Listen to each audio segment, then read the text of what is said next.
I hope everybody can hear me. Okay, great. Welcome everyone to our latest virtual panel brought to you by the National Association of Hispanic Journalists. My name is Natalie Nieves and I am the NAHJ New York City Secretary, and I'm also an associate producer at CBS News covering national news. Today we'll take a look at the last 6 months of coronavirus news coverage in New York City.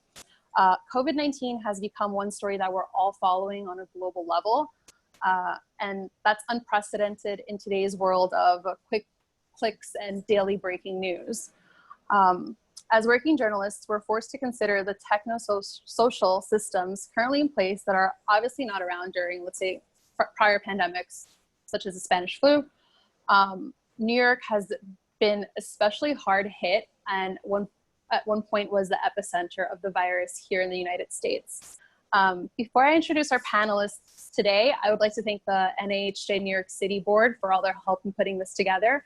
The NAHJ New York City President Keldy Ortiz, our treasurer Deyanira Martinez, and also NAHJ Board member Monica Castillo. I would also like to thank Jujen Bonaparte for coordinating. Thank you so much. So yes, now we can go ahead and introduce our panelists. I'm just gonna say their name, a very brief bio, and they're gonna say hey on screen. We're gonna start in no particular order with Sonia Rincon. So Sonia's a reporter and anchor for 1010 Wins, which is New York's all news radio station. She loves telling stories of the city she grew up in. In her 13 years at 1010 Wins, Sonia has also covered stories for WABC TV, WCBS TV, News 12 The Bronx, and she's also taught at the Craig Newmark Graduate School of Journalism in CUNY. Sonia, please say hello to everyone. Hi, Natalie, thank you very much. Love to be here. Thanks for being here. Okay, now Claudia, I know you just told me, Claudia Isare. I'm so sorry, I'm terrible, but Claudia covers Brooklyn for The City, a nonprofit newsroom in New York City that covers local news in the public interest. Her reporting has appeared in the Philadelphia Inquirer. She's also written for City Limits and Latino News. She is also a recipient of the Sidney Hillman Foundation Award for social justice reporting. Claudia, say hello to everyone. Hi, everyone. Thanks for everything, Natalie. Thank you. And last but not least, Jonelle Marte. She writes about economy and the Federal Reserve for Reuters.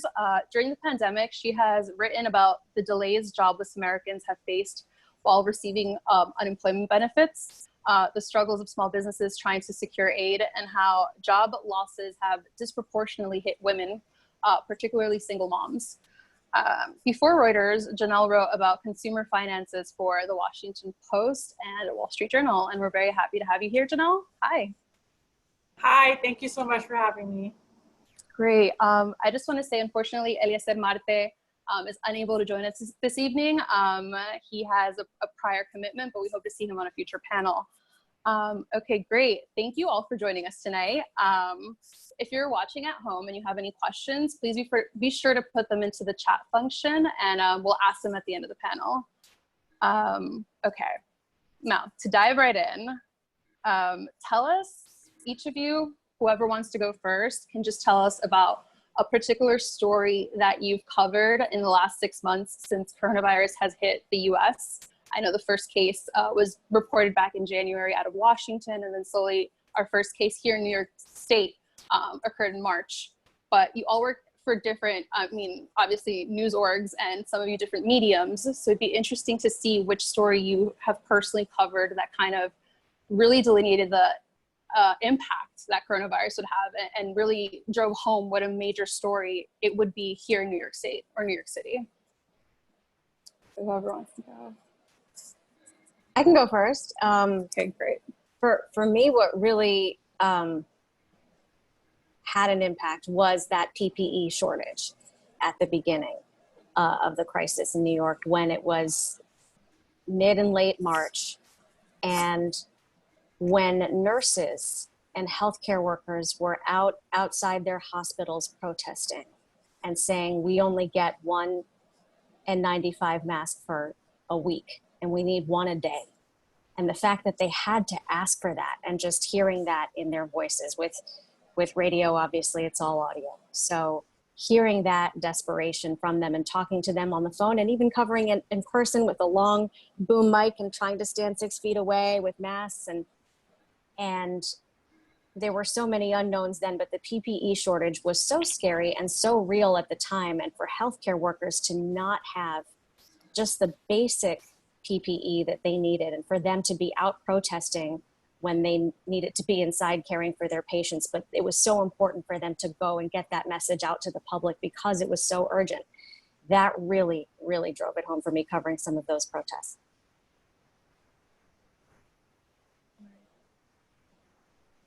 Absolutely, very powerful. Claudia or Janelle, do either of you have a story? I can go next.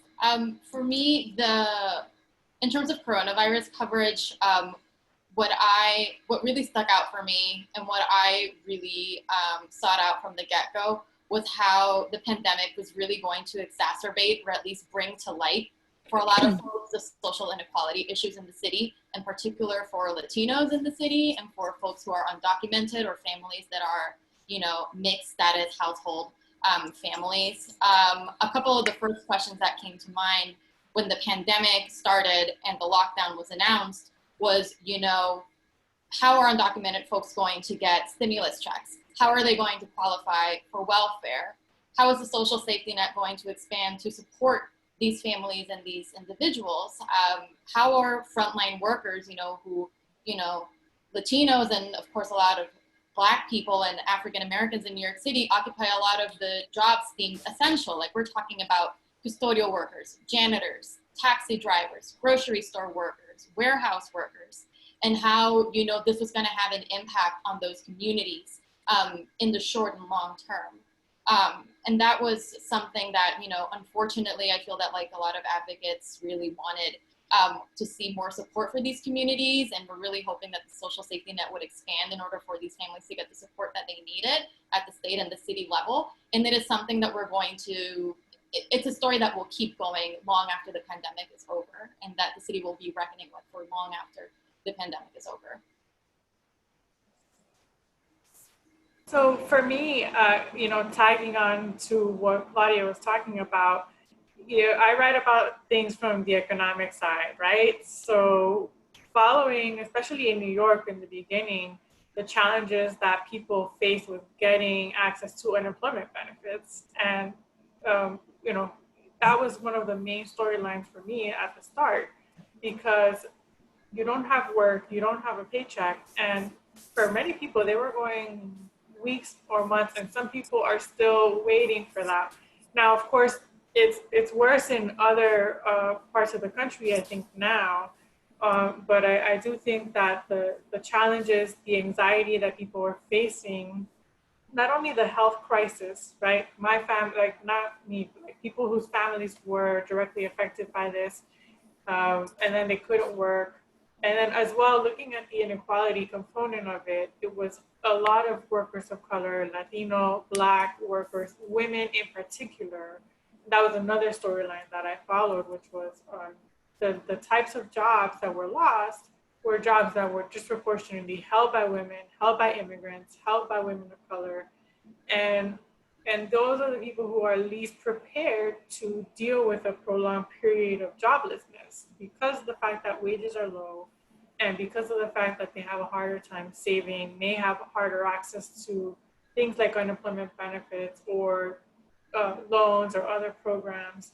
I do think that's been, for me personally, one of the most important things to keep reporting on, is looking at who was hit the hardest, how they were least equipped to deal with this, and what resources have been made available to them. I feel like a common thread in a lot of the stories that you each discussed have been a lack of a social safety network for specific groups, whether it be a hospital employee, nurses, doctors, or Latinos and Black people that are essential workers or deemed essential workers and have to continue to go out to provide for their families. And I think it ties in perfectly with my next question, which is, obviously the pandemic has disproportionately affected Latinx and Black people across the US, and specifically New York City. How has your coverage more or less reflected those stories of those people?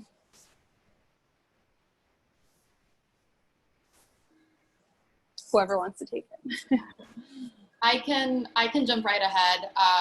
I feel that like in my outlet, the city, this is something that we held in very, like, this is really important for us to be able to cover kind of like all the intersections of how this pandemic and all the fallout was going to affect all the different communities.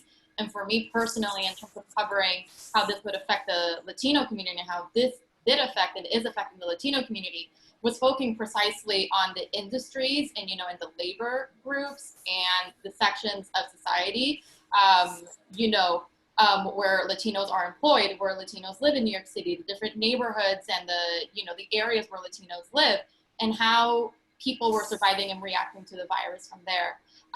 And that meant covering, you know, the cleaners who were on the front line of this virus, you know, custodial workers and janitors who were working in hospitals, who were working in train stations, domestic workers who were now out of work. It meant reaching out to organizations who tallied that, you know, half of undocumented immigrants in New York City became unemployed because of the pandemic. The vast majority of them undocumented and therefore ineligible for a lot of the social welfare benefits and like the social safety networks that, you know, would otherwise be awarded if not for their citizenship status. And, you know, the intersections of all of that. And just to continue, so of course, I mentioned a few of the stories, right? Looking at women, how they were hit hard. Another main area that hasn't come up yet that I've been writing about has to do with the small businesses, minority-owned businesses, and how they are shutting down at a much faster rate when you look at other small businesses. So Black, for example, more than 40% of Black-owned businesses have been shut down because of the crisis. And that compares to, well, let's say 16 or 17% of white-owned small businesses, right? So that has been another thread of coverage for me, because we're talking about really small businesses. A lot of times it's just the only employee is the owner of the business. And it's been very difficult for minority-owned businesses to survive for a number of reasons. They already were likely to have less resources on hand. And when the programs came around, like the Paycheck Protection Program, you're talking about businesses that probably did not have loans in the past, did not have existing banking relationships, and couldn't get the money right away. You know, especially the first round of the PPP program was first come, first serve. And a lot of minority-owned businesses were not able to get in on that first round. And even now, a lot of businesses that I talk to, they're really concerned about getting those funds, or they don't know how to get the funds. You know, they apply and they don't have the coaching that they might need. It's a disadvantage, again, not having the existing relationships and not having someone there to walk you through the process. And so then what? Then you shut down, and you know, the longer you're shut down, the harder it is to come back from something like this. So that's another big thing to keep an eye on, because small businesses employ a lot of people, and a lot of people of color who own these businesses, that is their only way to make money, right? So I think it's something to keep watching. I was just thinking about covering sort of the evolution of the test and trace program that the city has in place now. And one of the most urgent things it had to do was to be able to quarantine people who from their own families, which is something very hard when we live in such a dense city, and when working families live a lot of people to an apartment, live in a 2-bedroom apartment with several people, or even a 1-bedroom apartment with lots of family members, and where the more vulnerable family members were the ones getting sick, because these are working families of essential workers. And that was such a problem for such a long time. And one thing that, as the test and trace program sort of developed, was to come up with a way to give people a safe place to quarantine away from their families, but still be in touch with their families. And that clearly had to be a priority, because that was how so many people were getting sick, because essential workers who were members of families and people of color and in working class neighborhoods were going out and bringing the virus home. Okay, well, thank you for sharing. That does lead into my next question about futures. What are the next stories that you see coming out of New York City? When I first introduced the panel, I mentioned that this is a global story. There's one story happening right now, and it's the coronavirus. How has the pandemic affected your reporting, your beat, your coverage?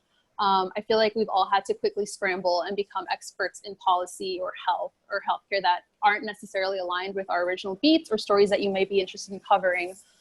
So I just want to hear about what resources have you personally found, either independently from your newsroom, that are helpful to your coverage of the pandemic. I want to be very conscientious that listeners and watchers of this panel are journalists and are also interested in kind of sharing information, how we find it. Also, what kind of changes to your workflow have you implemented? We're not living in an age of meeting up with a source over coffee, right? So how do you find stories during a pandemic, essentially?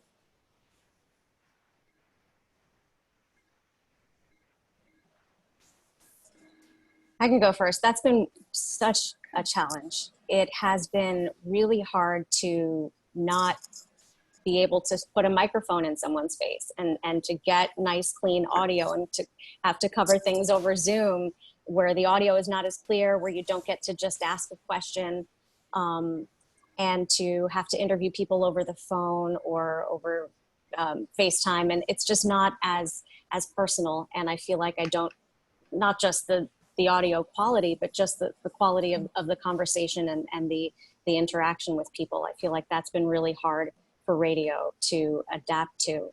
You know, there's some press conferences that are, I don't cover the mayor's briefings every day, but I think he still doesn't have in-person briefings. And I know that's been challenging for the reporters who cover those. And yeah, so that just having to adapt technologically and you know, I'm out on the street. I don't, like, working from home was just completely alien because, like, how do I do that? I just had to interview people over the phone, which is something that we kind of tried to stay away from unless it was absolutely necessary because I couldn't get to the person. So that's continues to be a challenge.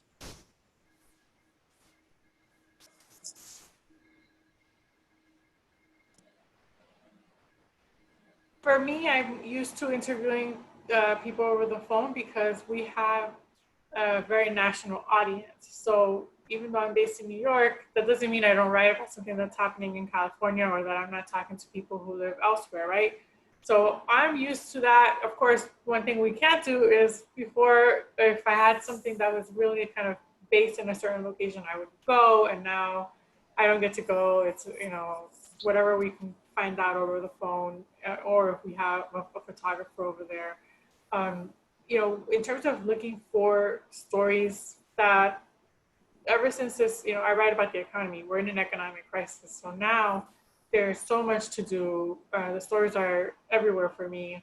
It's just a matter of figuring out which ones to do first, and finding other people to take on some of the stories that I can't get to, because if we wait too long, then someone else is going to do it, or the moment will pass. So in that respect, we have a lot to write about in terms of the jobs market, you know, access to benefits, and you know, what's happening now with policy in Congress, and how quickly they're going to respond. For me, it was kind of a mixed bag, I will admit. I mean, adjusting to working from home and just life in the pandemic, I think is hard no matter what you do, because what we all went through in the city and what we're going through right now worldwide is absolutely nuts. It's crazy, and it's a lot to deal with. And I would say that for me, in terms of finding stories and finding and speaking to sources and all that, in a lot of ways with the pandemic, it was just a constant stream of people reaching out to me, emailing me, texting me out of the blue, people I had never spoken to before, in extremely desperate situations, and people who were really just starving for information.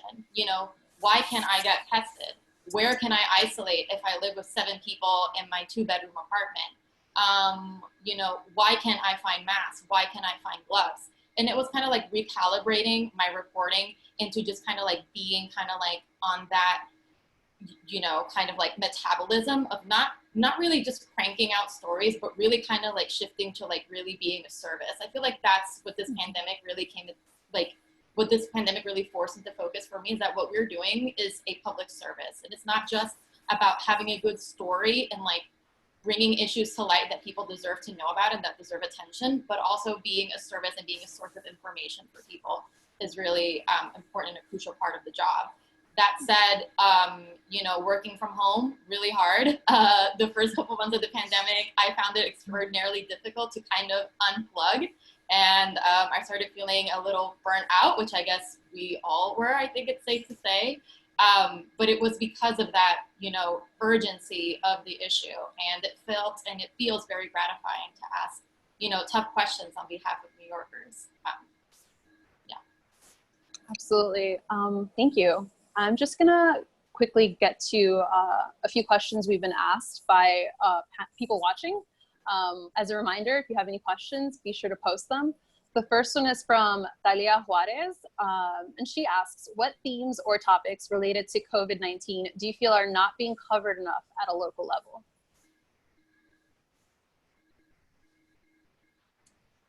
I felt like it was really hard to get a real true grasp on what was going on inside hospitals, just for obvious reasons.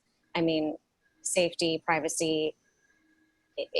And so when we did get some of those big stories from out of Elmhurst Hospital and some of the other hospitals that were really overwhelmed, those were just eye-opening. And, you know, if there is a second wave, or if this happens again somehow, I would hope that there would be, that we will have more sources in those hospitals and in those sectors where we can really get a better grasp on what's going on and really hear those stories. And I feel like so many of those stories are going to come out later, and it's important to know about them when they're happening too. So that's something I felt like we need to get better at.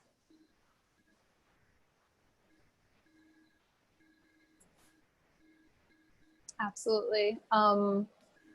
If Janelle, Claudia, I don't want to overstep. Do you want me to ask the next question, or do either of you have anything to add? Sure. I might just want to add to what Sonia said, you know, just speaking about hospitals. I think that another thing that I feel that at the local level we could be better at is like really driving home and like really uncovering, you know, what got us to this point. And, you know, why wasn't New York as adequately prepared? And why were these shortages in hospitals? And the fact of the matter is that it's been years of disinvestment in these resources that are necessary for folks and that are safety net services for our most vulnerable neighbors.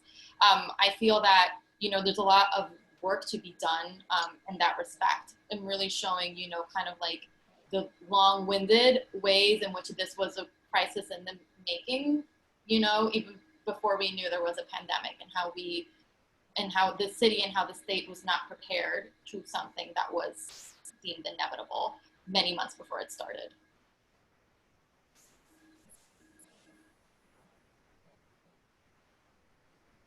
Absolutely.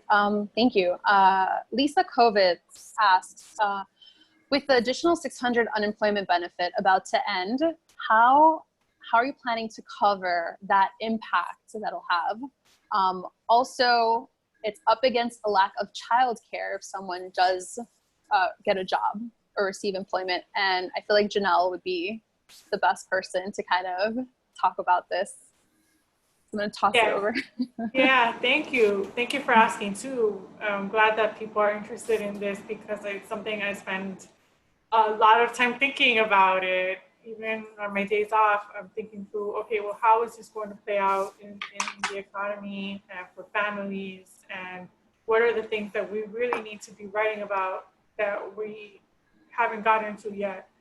You know, at the beginning of the month or at the end of June, we did pull together a story that shows that was really focusing on like families and how worried they were about July, because unemployment benefits are on the cusp of being cut in more than half, plus all of the things that are going away right now with rent payments, a moratorium on evictions, housing mortgage payments that many people have had those payments deferred up until now.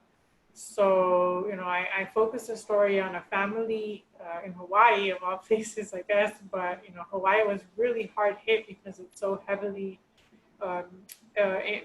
focused on the tourism industry over there. So it was a family, for example, that they both worked for hotels, they're both out of work for months, and even had to wait a very long time to collect those unemployment benefits, like I said. So, walking through readers, the anxiety, you don't know when the money's going to come in. Then it comes in, and what happens?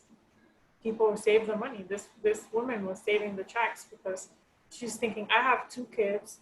I don't know what these benefits are going to be cut. And, she's expecting them to be reduced. I have 2 kids. I have a mortgage. I can't just sit and wait. And then, I think I'm planning to follow that family because they're in one of the hardest hit industries. And the choices that they have to make are the choices that a lot of families will have to make if we figure out what it is that Congress is going to deliver.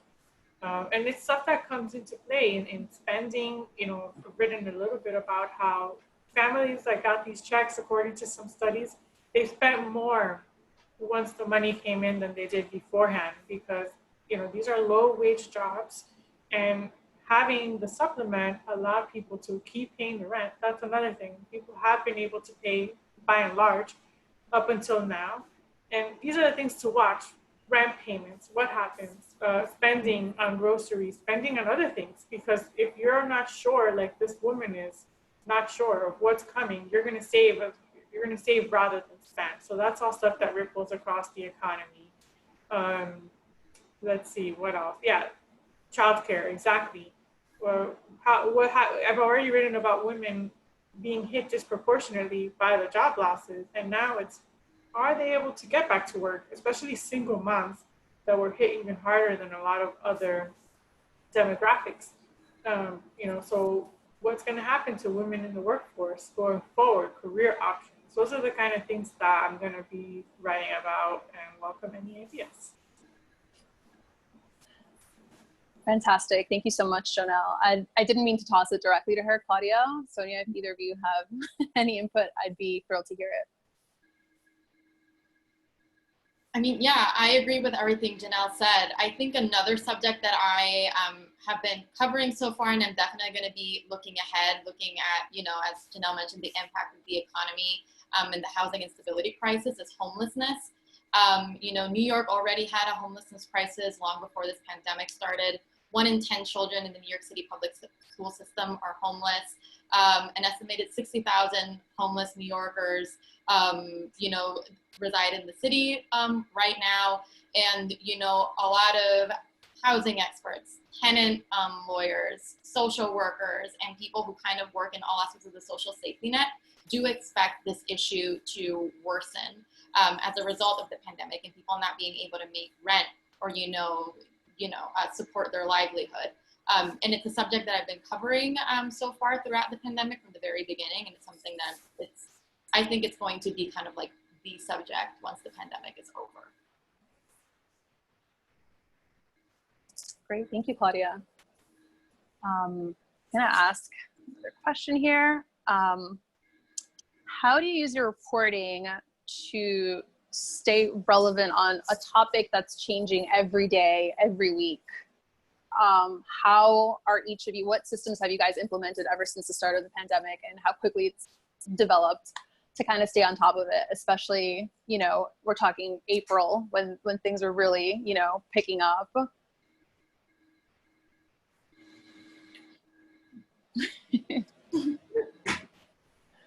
I mean, in general terms, social media, just yeah. Kind of using that barometer every day and just diving right in and seeing what, not just what's being reported, but people's personal stories and what's bothering them, what's concerning them. I mean, the fact that masks right now are such a dominant topic on social media and such a political debate is, kind of crazy, but that's what people are talking about right now. I think, I think I've been using social media more as an observer now than ever before. Yeah, that's a fantastic point, Sonia. There's so much there, and it's a tool that we haven't had in the past. Like I mentioned, prior pandemics, we don't see it happening in real time on our news feed as we're doom scrolling, as some people say. Yes. I saw, Janelle, you were going to say something. Yeah, I was gonna say that I agree with that. I mean, I have certain terms that I just keep an open search on my tweet deck because you never know. I want to know what people are saying about unemployment benefits, for example, as well. Looking before at the stimulus checks, just to get a pulse of like how quickly are they arriving, or are people really struggling? I mean, you get a lot out of social media. There are some limitations because you don't get everything there, but I do find it really helpful. And people are very willing to talk about what they're going through. You'd be surprised the things that people will tweet about. And that's as well how I find a lot of people who I'm able to quote in my story as to how they're doing financially, because they're finding community online and they're sharing their experience, and then you can learn from that and also get them to tell you more about what it's been like for them. Oh, I was also going to add that this is a fast-changing story, as you said, Natalie, and what happens to me a lot is I might be talking to a mom or another worker, someone who's waiting on an unemployment check, and I don't know exactly what story they're going to be in. I develop a report with them, and then maybe the story that I had in mind, they're not good for that one. But down the line, something else, there's a new development in the economy, a new change as to, okay, this is what they're going to do for unemployment benefits, or, you're still waiting. Okay. So then it's like, oh, moms are losing jobs at a high rate. So people you just talk to that are being really affected by this, you may not know right away what story they're going to be good for, but eventually, you come back to them for something later on because you remember, oh, that person was in that situation. So that's one thing I try to do is I try to talk to as many people as I can when I have a set story, and then the people who don't fit for that story, just keep them in the in the notebook or in Google Doc or wherever it is you keep your notes, and just check in on them little by little when you can, and then when something comes up, they might be the perfect person to illustrate that other thing you're writing about. And having the people, it's not about getting a good story, it's about writing the story in a way that really resonates with people and draws attention to the issue that you're talking about, so that policymakers can really understand what it is that they have to address. On that note, with what Janelle just said, I feel that, just kind of repeat to the question that, what I try to do to keep my reporting relevant, as kind of like the person who asked the question said, is exactly that. It's reaching out to experts, whether it's public health experts, social workers, social science experts, policymakers, data analysts, and also just to kind of get their perspective on what is being done, what should be done, and what could be improved upon, and what is being done right. But also kind of reading a lot and researching kind of on a solutions-based mind of what other cities, other jurisdictions, and other countries have done right in a way that could be replicable in New York, or is relevant to New Yorkers, and how the communities themselves have reacted to this crisis. The people who have set up mutual aid groups, the people who are organizing their building, to get, rights as tenants. I feel like a lot of that is really powerful and relevant to the story, and it's just one of many, many, many ways to illustrate what's been going on. Thank you, Claudia. I really like that, thinking ahead and kind of seeing, the far-reaching effects and impacts.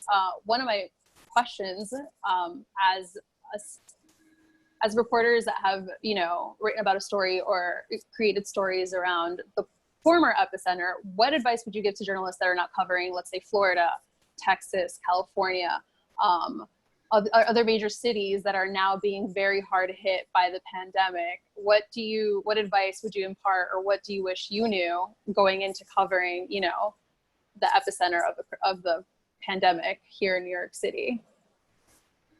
What would you like to share with you know, anyone like, hey, this is some advice, or this is an easy way to kind of organize your thoughts or your stories? That's a great question. I think Claudia kind of touched on this a little bit. Seeing what neighborhoods and what small communities are within neighborhoods are saying, whether it's a building organizing or whether I'm thinking of like those neighborhood Facebook pages, which in New York are really, I mean, they're full of stories. So, you know, just hearing what people are concerned about and then consulting an expert as to why this is happening or what might be driving this. But seeing kind of that real local, hyper local, if you will, that chatter. What's concerning people in a particular area. It's something that's alarming because it's different, because it's new, because it's unfamiliar, because it's scary, and taking it from there, and then trying to figure out from the experts why.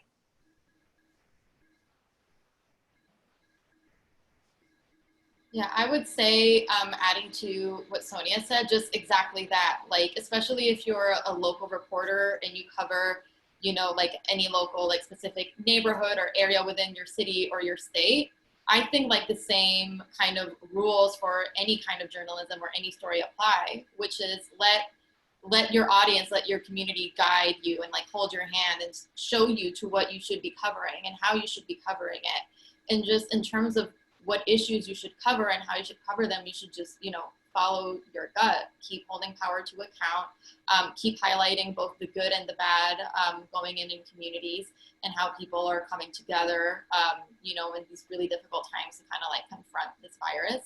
And yeah, just follow your gut. I feel like that's really great advice, especially with Facebook groups and Twitter, you know, providing stories. All of us at some point or another have worked from home or are still working from home. So that's a way to still access community, right? We can see that on Twitter, on Facebook, on any kind of social media sites. And they always are full of stories. That's totally correct. There's a question from Raymond Mora. I love this pivot. How difficult is it to say to yourself, hey, I need a break from work? I need to take a walk outside of my mind. So yeah, how have each of you kind of handled that self-care aspect while still reporting the important stories? I can go first. I mean, especially like the two other panelists have mentioned in the beginning, when this was all coming down, it was very difficult to step away because the urgency is there, and you're thinking like you're writing about people, or I was writing about people who didn't have money to pay anything, buy food or the rent, or pay for the rent, or just didn't know what was coming next. So you just feel this sense of duty, and it's, you know, it's why we are in this field, right? Like, we want to help people, we want to write stories that matter. So it's hard. It's hard to step away. I mean, I think with time, thankfully, things are a little bit better here in New York, but I mean, the issues that I write about are still urgent. So it comes and goes based on, for me, like right now, obviously Congress is having to make some decisions pretty soon in the next couple of days. So once again, it's like picked up again, and you feel like you have to work extra hard. I mean, I always work hard, but you know what I mean? Like, there's just even more pressure. So I haven't quite figured it out. I mean, my job is pretty good about reminding people to disconnect. So I would say probably, if anything, that's my tip, is like, make sure to take a day off here and there, even if you're not going anywhere, just because you need it. I will say I don't feel awkward or bad about taking a day off here and there either, just because right now no one's going on vacation. So there's no shortage of part-time or freelance reporters to grab that shift, because they're going to want it, because no one's really going away for extended periods of time right now. So it's really people just taking a day off here and there to just chill and decompress. And a lot of people in every role of the newsroom have had to do that, just, you know, a day here and a day there. And there's always someone who wants to grab that shift because no one's covering for anyone vacationing. So that's been reassuring, just knowing that I'm not gonna, you know, leave anyone high and dry.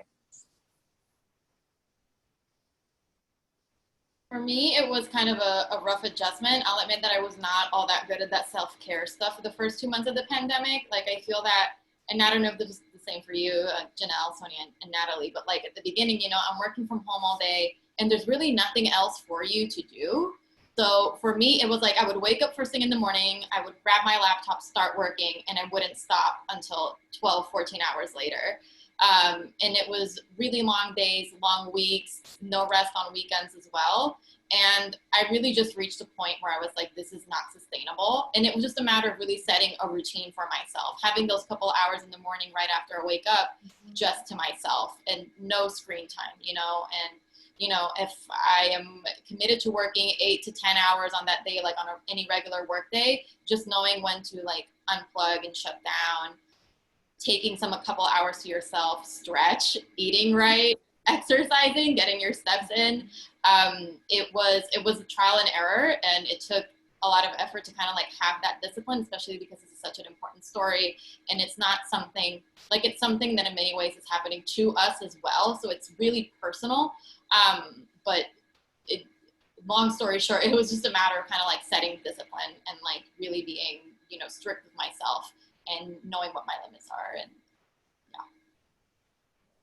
Absolutely. I feel like, thank you all for sharing kind of what you all do for self-care, because I think it's incredibly valuable as journalists who are always plugged in and bombarded with a lot of information on any given day. I feel like writing an article or reporting a story is doing a mini research project in the span of an hour or two, depending on your deadlines. So it's really important that people kind of talk about that and take a step back to reassess, take a breather, take a walk. That's great. I'm going to ask this question from Christopher Alvarez now. This is directed at Janelle, but obviously Sonia and Claudia, please feel free to answer it as well. And he asks, have you addressed the possible concern of inflation going up given the abundance of stimulus checks? And I believe you kind of touched upon this earlier in the panel, but go ahead and ask that. Thanks for asking. So I write about the Federal Reserve. So inflation is a big point of focus for them, because they have two goals. They have to keep inflation stable, and they have to achieve maximum employment in the labor market. And even though spending has gone up for the people who are receiving unemployment benefits, spending overall is still somewhat depressed because of the nature of what's going on right now. There's not as much to do. Like, even if you have your job, you're not traveling as much. The spas are closed or whatever it is, you know, a lot of places, movie theaters, theater, concerts, just spending overall is down. And so that is something that people at the Federal Reserve are watching and are saying, like, actually they're concerned more about disinflation because of that, you know, and even people who have the unemployment benefits, they're worried about how long is it going to last, and the uncertainty of it all is affecting spending patterns and making people more conservative in some cases. So saving is actually way up, and you know, that's something that the Fed is keeping an eye on. They don't want prices, they don't want disinflationary pressures. They want there to be very modest inflation at around 2%. And I mean, most of the people there are saying that they're more concerned about not having enough inflation than about having too much inflation. And it's something that even before this happened and the economy was really strong, normally when you have low unemployment, you have some inflationary pressures. You know, people start to make more money, and they start to that starts to affect prices. But really, it didn't play out that way, and it's a bit of a mystery. I mean, part of it is as well like low wages and companies not offering higher wages. But all of that being said, we all know that there are certain things that are getting more expensive, even if it's not showing up on the national inflation figures. And I think food is one of the big ones that people are watching, especially because we've all been spending more money at the grocery store. So it's something to keep in mind. I think some people are calling attention to that. And we'll see what happens at the end with what Congress does and with what the spending patterns are. But so far, not too much inflation showing up.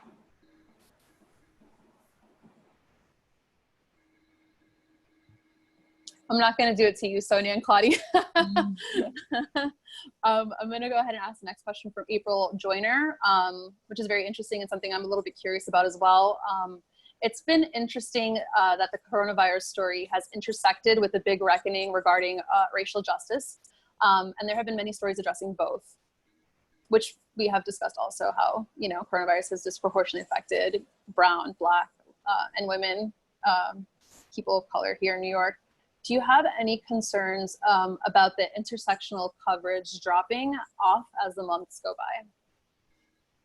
I can jump right in. I have a short answer and a long answer for that. My short answer is no, because I think that unfortunately, we're going to have a second wave of this pandemic in a couple months when the flu season kicks back in. So this isn't a story that is dying off or dropping off anytime soon, unfortunately.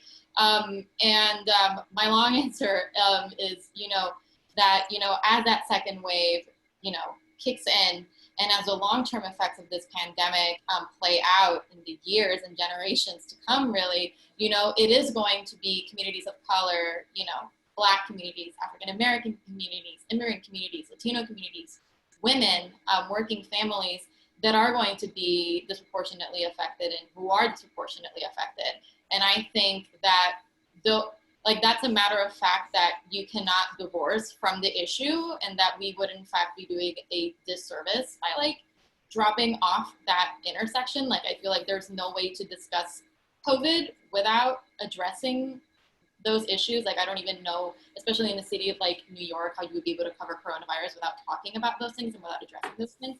So I personally don't see it dropping off. What I would like to see is to see it improve and to see it increase across all local and even national media. I don't see it dropping off either, and that is because we have an election coming up in the fall, and these issues are so front and center. So certainly short term, I see these issues staying front and center. I think you both have a good point. I don't see how it would drop off in the near future, but I do think that at some point, maybe a year from now, things are going to start to look better, and we won't necessarily remember that it was women who lost their jobs first and foremost, and low-wage workers who were hit the hardest. Maybe, you know what I mean? It's going to fade. But I have to keep pressure on myself too when the time comes. Hopefully, if we're lucky that things get better, right? And the urgency, you would hope, will fade. But I do think we need to still continue to write about, well, why was it that these were the groups that were hit the hardest? And why did Congress have to step in and add $600 a week to the unemployment benefits program? What are the holes there? Have they been plugged permanently? This crisis has pointed to so many holes in the safety net, as Natalie mentioned. It's the unemployment benefits and how hard they are to access. It's healthcare, who has it, who can take a day off when they're not feeling well.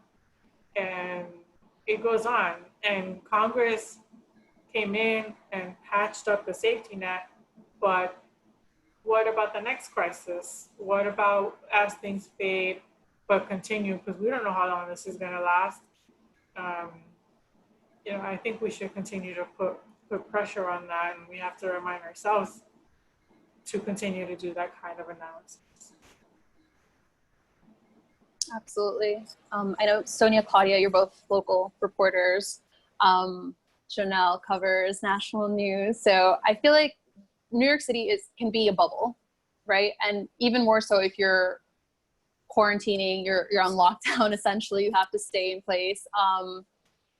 What are some issues that you've had to struggle with in fair and accurate coverage of the pandemic here in New York City without having access to how other, cities or states are dealing with it? One example I have is I was actually traveling in mid-March, I was in El Salvador on a reporting trip. And this was when President Trump made his announcement that flights coming in from certain areas of Europe would be banned from entering the US. And we were in El Salvador, but still out of caution, we decided to head back to our countries of origin. It was an international trip. And when I was leaving, it was March 12th, I believe. Everyone in the El Salvador International Airport, tiny airport, everyone had a mask. Everyone had, those temperature checkers, and I was checked 3 different times, just random intervals, before being screened, luggage screening, afterwards, before getting on the plane, my temperature was taken, and I would get a little sticker to indicate that my temperature had been taken and it was safe for me to pass through. I was also asked questions, and I thought it was funny because I thought he was making conversation. He's like, "Oh, have you been to Italy?" And I'm like, "No, but I want to. The pasta's great." And I was like, "Oh, you're asking because of the virus. You're not asking because you're curious." And it's just little things that I wasn't used to, having to deal with. I land in JFK. There isn't a single employee wearing a mask in sight. No one took my temperature. None of the flight attendants had on face masks or coverings. And as I'm leaving, one random person, people kind of crowd around to wait for their families. One person said in Spanish, "Hey, there's hand sanitizer over there. Aren't you gonna sanitize before you leave the airport?" And I thought that was my welcome to New York. Like, we're kind of watching each other's backs because there are no systems in place at that point to kind of protect one another. So that's what I mean by a bubble. I mean, if I hadn't traveled from El Salvador here, I wouldn't have known that, that government reacted so quickly and implemented face masks and already had the supplies to give their airports, at least, to check people's temperature. So yeah, however you guys want to interpret or answer that question, I'd be very interested.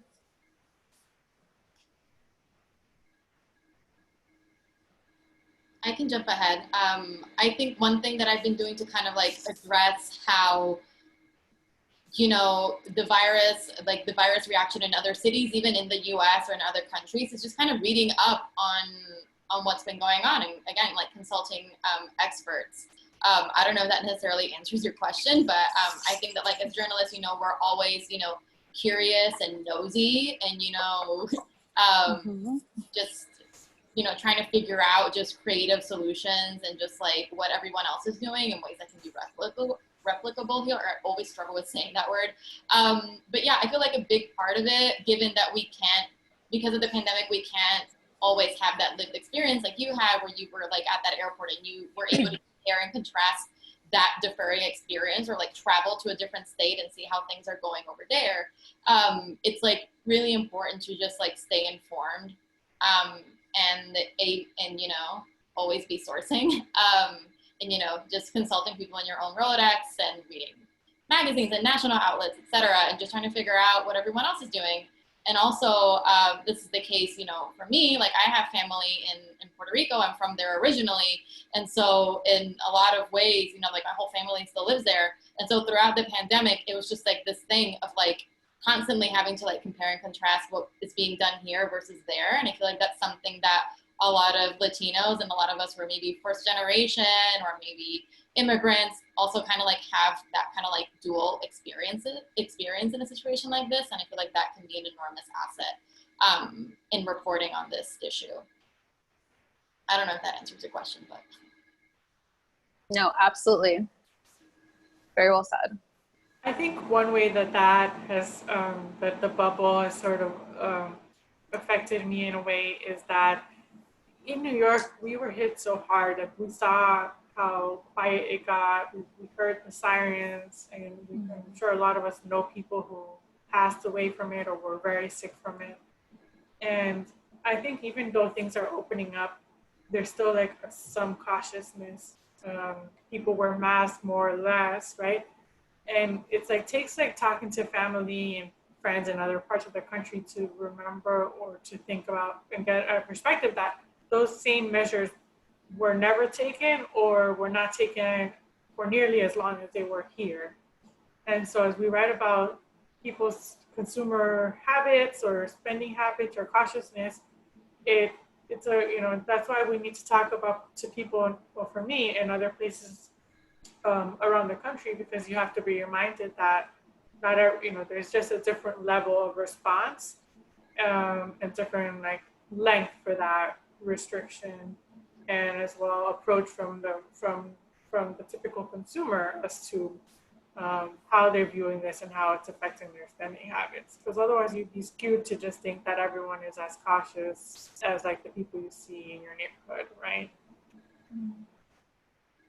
Yeah, because all of my reporting is local, I feel like I'm definitely locked into that bubble, except when I talk to friends and family members in other states and countries, and just that's when I really get a sense of the different experiences with it.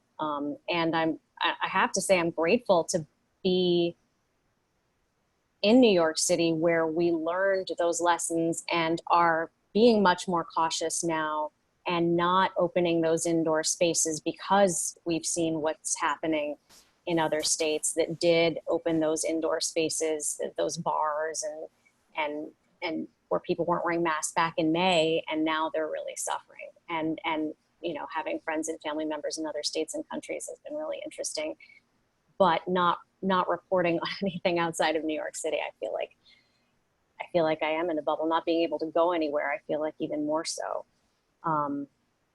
But it is interesting that New Yorkers are I feel like just have had to take it much more seriously, just having those personal experiences where they know someone who has been very sick or died, or just seeing those refrigerator trucks full of bodies outside their window, or just, you know, having those personal, emotional connections to it, where people in other places, it just hasn't hit as close to home, but now it is. So yeah, there's definitely a big difference in that New York bubble. Absolutely agreed. As I saw evidently back in March, drastic difference. This question is from Deyanira Martinez. Is media given credit or coverage to the various conspiracy theories of the virus that are being magnified, I guess, suppose in places social media or even other media outlets? Kind of, I don't know, I'm trying to think off the top of my head. I guess that the virus is a hoax, or that you can't necessarily catch it if you're a certain age. A way I can frame this question is, how are each of your individual newsrooms, or how are you, you know, kind of working to emphasize that obviously this is a very real virus and it has very real life consequences? I feel like it was very difficult. Oh, sorry, Sonia, go ahead. No, you go ahead. Right, so I feel that it's very difficult at the local level for people to, and of course, anything is possible under the sun for people to think here in New York that this was a conspiracy, given how completely horrible the virus was in New York City, and how we all heard the sirens morning, afternoon, and night for weeks and months on end. We all saw the images of the trucks. We all heard stories from inside the hospitals. Like, I think it's difficult in many ways to kind of like understate the effect of the virus here in New York City. But of course, again, anything is possible under the sun. But I think it's really important that we as journalists like remain, as always, committed to the truth and to showing people, you know, just the straight up facts, you know, and analyzing the situation around all of this, because this is something that is affecting all of us. It's not something that we are seeing or reporting on. It's something that is happening to us. And, you know, just kind of elevating that coverage. And, you know, and when the situation comes, or when the situation arrives where we do have to kind of do some kind of like myth busting or fact checking on some sort of like viral conspiracy or like viral claim, like of the miracle cure for the virus is like finding, like taking an eyelash hair from the Bible or something like that, or something that's going viral on WhatsApp, like being able to just kind of like reach out to the community and saying like, no, this is not right. And in fact, these are the facts that you should be looking at, in a way that is, you know, kind of like humane and not trying to like shame people, just like kind of like engaging in good faith. Like, I think that's just really important skills for a reporter to have. And I think that we, you know, all exercise in many ways, whether or not we're in a pandemic. A lot of the information we were getting about the virus at the very beginning was from local health officials, was from state and local health authorities, much more so than from the federal government at the very beginning. And I feel like a lot of that information just changed, it evolved. And so where we might have reported something and emphasized something that might have just changed, where we look back and say, oh, okay, that wasn't quite right. But I was reading something today that was just saying, well, that's the way science works. And we're seeing science in real time because scientists and the most educated and the best experts on communicable diseases are learning in real time right now. And so we all are. And so when that information changes, you know, we hear a lot of, well, you know, they said not to wear masks at the beginning, or the media reported this. Yeah, it's not because we were reckless. It's because things changed. And that's just the science of it.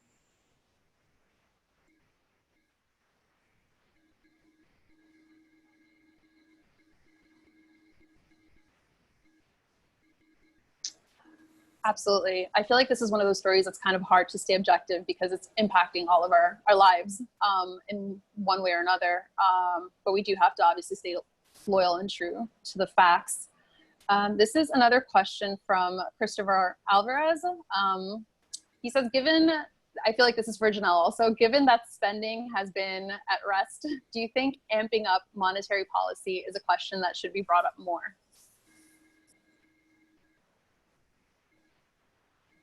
So I'm not quite sure what is meant by amping up monetary policy. But I will say that the Fed has done a lot. They moved quickly, they cut rates to zero, and they then got very creative in their response, right? So normally interest rates are the main tool that the Federal Reserve has to stimulate the economy, because if they lower rates, then it becomes more affordable to borrow, to buy a home. And you know, these kinds of things are stimulating the economy a little bit. We are seeing people taking advantage of that and buying more homes, even though we're in the middle of a pandemic, right? So that's their main tool. But the Fed has also done a number of other things to keep credit markets from freezing up, right? So if you think about the markets that we rely on to get credit, to take out loans, it's all based on bonds trading. And if in the beginning, even the safest bonds, people were nervous to trade them because they didn't know what was going on. And so the Fed had to create a lot of different emergency lending tools and really complicated stuff that I'm not going to get into. But markets are now behaving a little bit better. I mean, but that doesn't mean that their approach is not being, like, there's still people who maybe think the Fed did too much or didn't do enough, right? So that's part of the analysis that I do in my work as well every day. As far as rates, they're already at zero. There's questions as to whether we can have them, if they should be going negative. That's something that was done in Europe, it was done in Japan. But over here, there's a lot of skepticism that it would work, both from the policymakers and from some of the people in the financial industry. So it's an interesting time to be covering the Fed, to be covering monetary policy. I mean, now when we have the meeting next week, when we cover it, it's not going to be so much about, well, what are you going to do to rates? Because we already, it's pretty clear, like, rates are not going to come up because the economy is still suffering, right? So it becomes more of a subtle discussion as to, well, what are they watching for? What other tools might they bring out? And is it working what they're doing? Are people using it? Are people using these tools that they created? That's really where our stories are right now. Great. Thank you so much for answering that, Janelle. So this is the final question before we wrap up. We're going to finish around 7:15 for everyone watching. A 6-month retrospective, what is that? We're just looking back at, since the first case of coronavirus hit the United States, kind of taking a pause and a breather and, you know, centering ourselves. Like, okay, we're 6 months into, you know, a pandemic that has hit the US.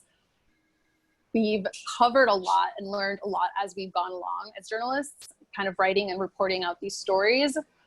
What advice would you give to some of our members that are watching that are either new journalists early on in their careers, of how to kind of continue to do the work or do it with accuracy and with care, that you've learned in the past 6 months as established reporters, each of you in your own right, of course. And what do you look forward to in the next 6 months, reporting wise, life wise, etc. That'll be our final question to wrap things up.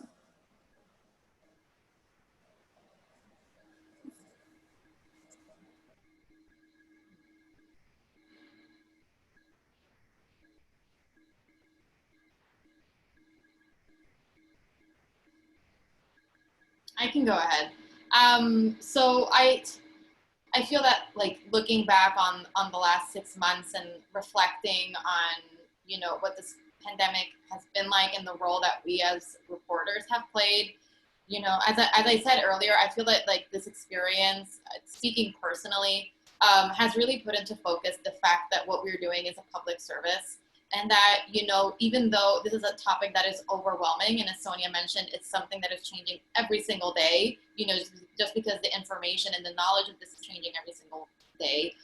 You know, none of us have lived through something like this before. Like, no one on this earth has lived through something like this before.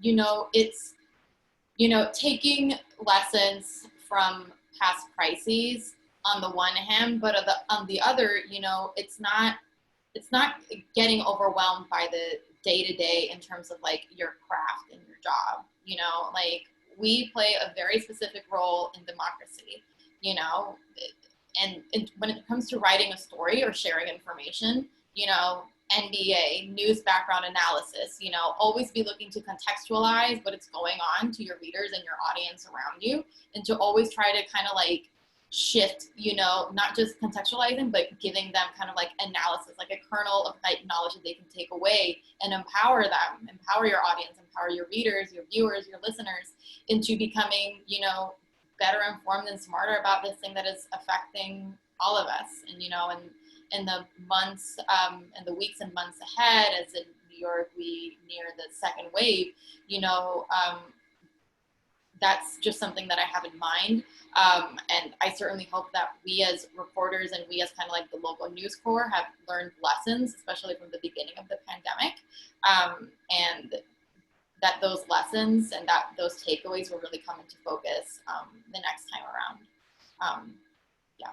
And that also, it's been, again, like, over the last 4 months of the pandemic in New York City, and kind of like 6 months of the pandemic in the US, you know, it's been, you know, it's been, you know, an incredible honor to just ask tough questions on behalf of New Yorkers, and, you know, to kind of, like, it's a cliche, but to speak truth to power, you know, and to shine a light on things that maybe will probably get lost in the fold as we cover kind of like the crazy frenzy of this situation and this issue day by day. It's been very gratifying. And it's not an experience that I will ever forget in my career.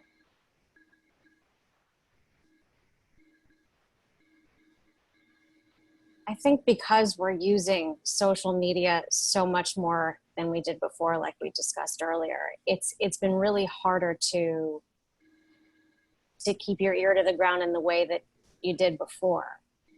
And that would, so I guess just being able to really not discount some of the things that you're hearing from the people in your own social network, people you trust, not, you know, not just conspiracy theories, obviously, but from your own trusted network, to really try to get a real variety of perspectives so that you get a balance of what's going on, even if it's not something that you necessarily agree with, or not a perspective that you think might be as important. It will become more important, and to just not discount those different perspectives that you see on social media. And again, it's harder to connect in the way that we were used to before, and that's kind of replaced that. But I feel like so many things, little cues and little red flags and things that I could have noticed earlier, from just different people I follow, or people in, again, trusted people in my network. I wish I had kind of paid attention to different things at different times. Mm-hmm. I guess I would say that one of the main takeaways from this experience has been that you should trust your sense of curiosity and your perspective. Who would have known that, like, these workers, like people like Claudia mentioned, like janitors, service workers, probably people that you know as well because of your background, that they would become the center of this pandemic, this experience. So I think it's a big reminder to think about what you're seeing in your community and in your family, and if that's something that other people are seeing too and would relate to around the country or around the city. So as things progress, to trust your perspective. And another thing that's surprised me was, we went into this year thinking, oh, the election is going to be the main thing, and then what happens, right? Pandemic, huge focus now on race relations, really important issues, and the election is still in the background. I think though we're getting closer to it. It's gonna become maybe more a central point of our coverage as the date approaches. So I'm looking forward to that part of things too. Holding the candidates and their policies accountable, and finding ways in to tell those stories over the next 6 months, whatever they look like. Absolutely. Thank you all for sharing your perspectives. And to wrap up, I want to thank Sonia, Claudia, and Janelle for joining us and giving us their time, their insight. We're very grateful to have had all three of you. We're also going to have each of you share either your social media handle, your Twitter, wherever, so people can keep up with the stories that you guys are reporting. So we can start with Claudia. Yeah, so yeah, you can follow me on Twitter. I tweet way too much. It's at Clau Irizarry, so CLAUIRI, Z as in zebra, ARRY.